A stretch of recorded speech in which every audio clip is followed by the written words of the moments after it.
Hey, what's going on? It's your boy BT, and I came here to talk some boxing with the thousands of True School Sports subscribers. What's going on, guys? Now, this past week, Friday, Puerto Rican boxing prospect Felix Verdejo, he had his fight against the Nicaraguan Oliver Flores, and that was, Oliver Flores was supposed to be someone that was an easy fight for him.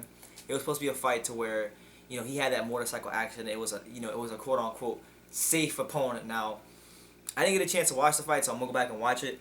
But from what I've heard, he looked less than sensational, and that's becoming a recurring problem for Verdejo. And I would have to say this is going all the way back to his fight, probably last year when he fought William Silva, I believe. Was it William?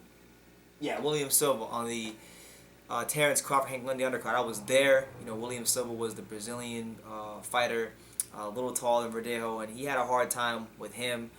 But he was a lot better than compared to the guy he's been fighting now, and he hasn't really had one of those sensational performances that we were used to seeing from him when he fought the guys like Ivan Nahara, and he would look like someone who you look at him and you're like, okay, that's next Puerto Rican boxing star, like that's the next Miguel Cotto, that's the next, because people were saying that they thought this guy was gonna be the next Miguel Cotto and all this stuff, but he hasn't necessarily lived up to that. If he would have had a sensational performance in that particular fight against Flores, then he probably would have exercised his mandatory position, and fought Terry Flanagan for that WBO title, and that's probably not gonna happen now. So Bob Arum had some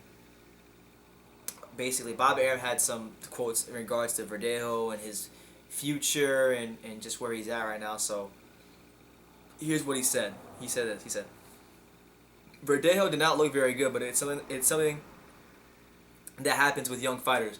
We will have to explore the reasons on why he did not look good last Friday. I do not have the slightest idea on what the next move will be. Everyone is trying to figure out what happened. You have to straighten out the ship. We will explore all aspects of why his performances are not at the same level as they were before. Maybe inactivity, or maybe it's other things. We're going to figure it out.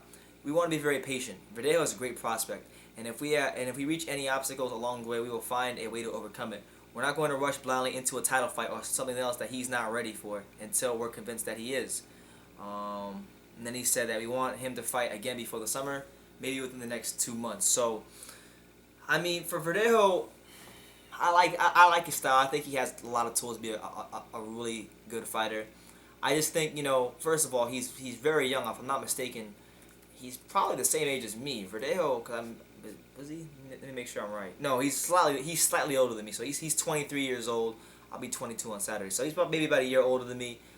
And some guys aren't ready for this. And they were fast tracking the hell out of him, scheduling fight after fight for the guy. I mean, let's look at his box record. The guy is 23 years old, right? He's 23 years old, and he's already had 23 fights. I mean, how many guys at that age have that many fights? There's only a select amount of guys that you could push at that level, and for them to be successful at a high level, and it takes a special kind of, it takes a special amount of skill and talent, but along with character. And I know Felix has the talent, but maybe I don't know about the character. I mean, there's a lot of question marks about Felix. So look, let's look at it like this. So since the start of 2015, right, in the last 2 years, he's had 1, 2, 3, 4, 5, 6, 7 fights. So that's 7 fights. I mean, it's crazy. It's crazy. I mean, the way he's fighting, the amount he's fighting, and he's gonna be fighting again in June. So for Felix, I think he's just one of those people where they're pushing him maybe a little too fast and making him something that, like, because boxing right now is in a position where you look at if you look at the early 2000s, right? You had Miguel Cotto, you had Felix Trinidad, you had mega Puerto Rican boxing stars, and those are the guys that fill the seats. Those are the guys that bring in the money, right?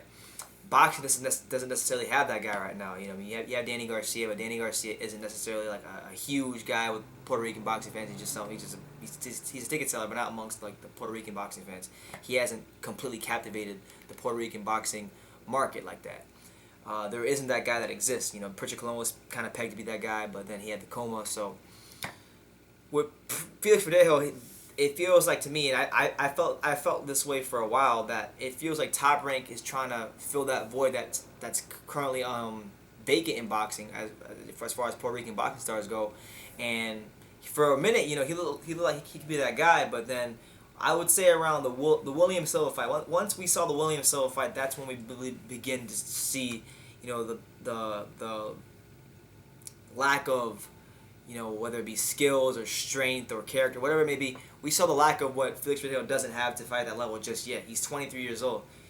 Yes, he has an Olympic pedigree. Yes, he looked sensational in the beginning, but I think for them they should slow it down and really just figure out what's wrong with Felix Verdejo, because the guy looks sensational. I don't know where it's gone wrong. I really couldn't tell you. I just know that at one point he was knocking out fighter after fighter after fighter, and then the William Silva fight came up, and it's been downhill ever since then. He hasn't had a knockout win since, in his last 4 fights, and they haven't been against the best competition. He's only has 1 knockout in those last 4 fights, so it's not encouraging if you're Bob Arum or Top Rank to see someone who still, I still believe, has a lot of promise. I think, you look at his weight class, I still think he can beat a Terry Flanagan, but it's clear that something's wrong and it needs to be fixed. So Bob Arum's seen so many situations in boxing. You trust his judgment on this, but let me know what you guys think. Anybody who might have watched the Verdejo fight, how did he look? What do you guys think is the problem with him? I've seen people say that he has the skills, but he doesn't necessarily have the strength to fight those top level guys yet. But let me know what you guys think in the comments down below about Verdejo. Will he ever live up to the hype or become like a top level fighter that people are expecting him to become? Leave your comments down below. Take the time to subscribe, and you can love me or you can hate me, but I'm just a kid from Dania. So until next time, take care, guys.